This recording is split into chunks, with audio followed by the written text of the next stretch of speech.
Hi everyone, my name is Jen and this is Beast House of Plants, where we talk about things houseplants and home design. Welcome back. Today I'm going to be showing you some of my favorite leaves.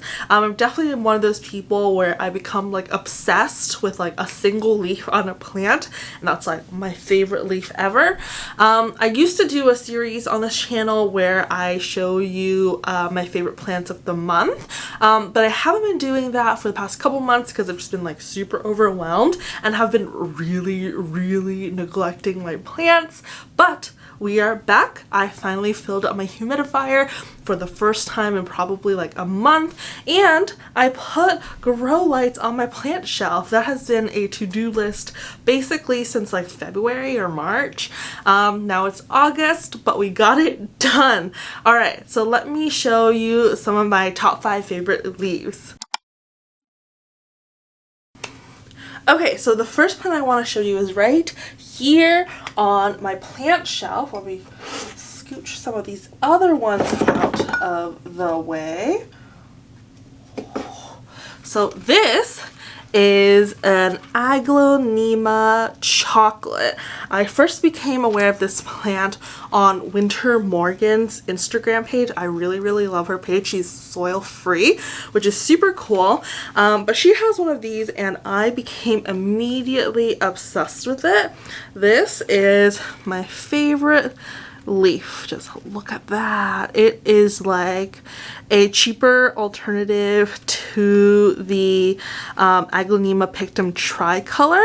It still has like that kind of like camo-y pattern on the leaf, but there's also pink veining, and then the back kind of looks like the Aglaonema rotunda, I believe it's what it's called. It's a really dark burgundy color on the back with pink veining. I absolutely love this plant. I don't hear anyone talk about it ever, but yeah, it's really easy to take care of. I got this in a trade. I did do a video on it, and then I put it in LECA. It's been super happy in LECA. Don't see any complaints from it. So yeah, putting out beautiful leaves. So this is definitely one of my favorite leaves. Okay, so the second plant that I want to show you is actually right below the first one, and this is my jewel orchid. I keep it in a cloche. This is a Macetes Petola. I got this back in January. Just look at that. Let me remove the glass so you can see it and its full glory.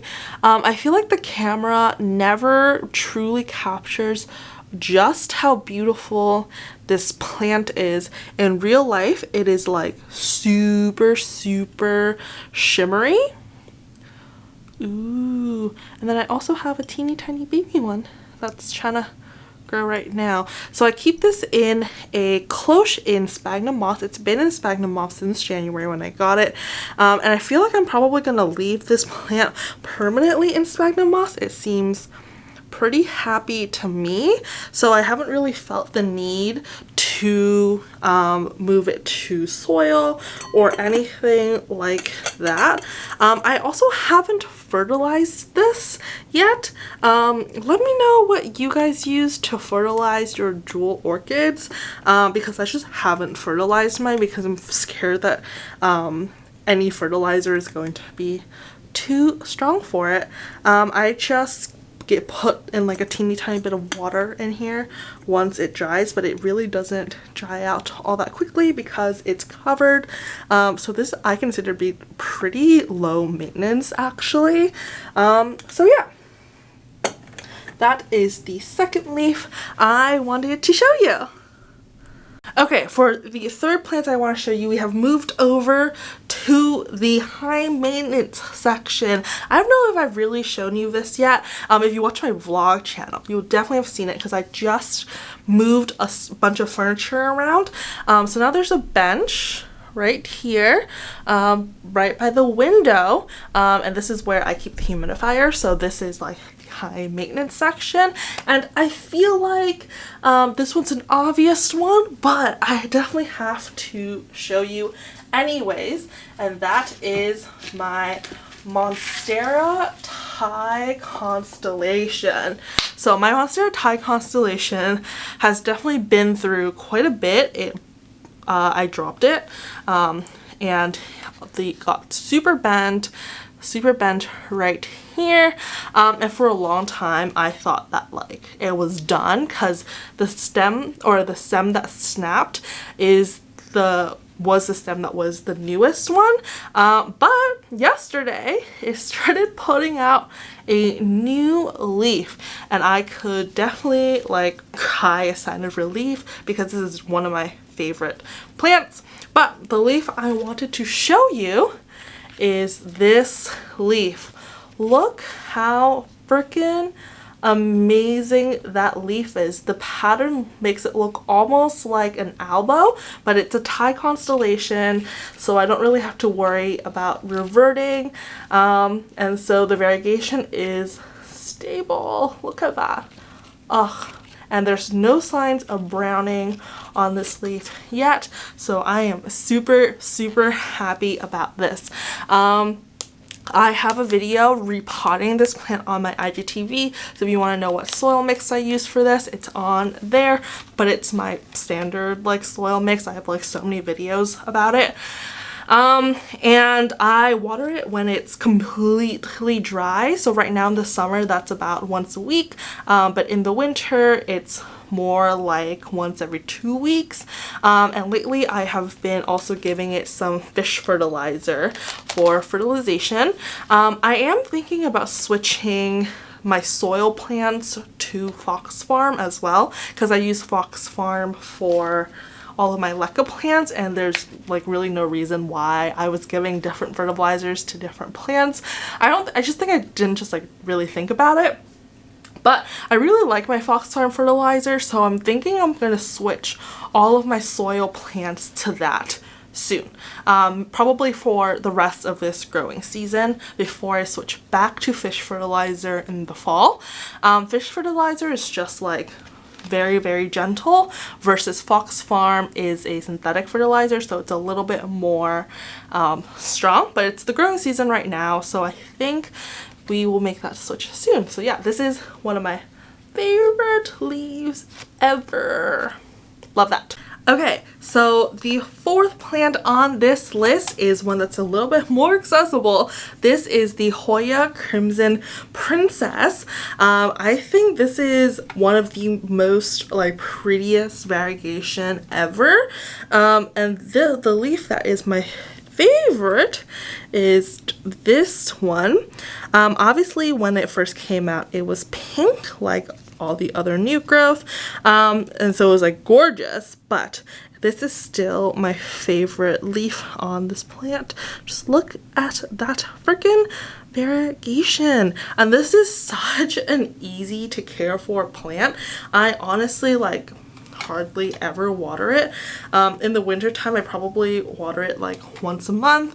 Now I probably water it like every other week. I let it dry out completely, and the way that I check to see whether or not this plant needs to be watered is I take some of the leaf at the base and I bend it. So this could use some water. I think it's watering week this week. If it bends very easily like this, that means that your plant or your Hoya is ready to be watered. So the soil has been dry for probably like a week now, but because the Hoya leaves store so much water in their leaves that you don't necessarily need to water it right away once the soil has been dry. You wait till it uses the water it's been storing in the leaves.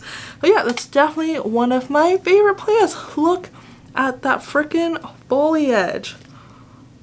Love an easy to care for plant. Okay, for the final plant, we've actually moved into my bedroom. Sorry, the lighting kind of sucks in here. I don't have filming lights in here, but that is one of my favorite plants. You have definitely seen that plant on my channel before. That is my Philodendron Brazil. Let me show you my favorite leaf. So I've recently decided that I'm going to try to somewhat trail this Brazil along my wall, but instead of using the command hooks that I've been using before, I decided just to get some C-hooks.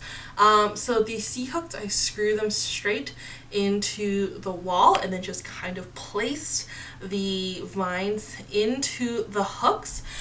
This way it's actually really easy. Once watering comes, I can just remove the vine for any watering purposes and it's not stuck on the wall. But let me show you my favorite vine. This is obviously my favorite vine. I just love the way that the leaves got super light around here. I think that one all the way in the corner there, that's my favorite leaf. You can't really see it that well in this lighting, but that's definitely one of my favorite plants, and once again it is super accessible. So since I decided to rotate my plant so that this could trail up the wall, this side has been getting a lot more light, and look at how pretty the new growth on this side has been. It's been putting out some super neon leaves over here as well. Look how pretty. Oh, look at how pretty this one. This one might have to be my new favorite. I think this one's my new favorite leaf on this plant. How freaking gorgeous is that? So in terms of care needs for my Philodendron Brazil, it is super easy to care for. Honestly, I am such a slacker about watering that plant because it's hanging. So obviously you would have to either stand on like a chair to water it or take it completely down. So that plant hardly ever gets watered. I only water it once all of the leaves look like almost wilted. And it's been working just fine for it. So this is an east facing window. It gets a lot of morning light, but it's pretty like shaded throughout the rest of the day, and there's no grow lights in this room at all, but it still looks super happy. All right, so that is all I have for you today. Hopefully this was a nice and quick video. If you enjoyed, please give me a thumbs up and subscribe, and I'll talk to you soon. Bye.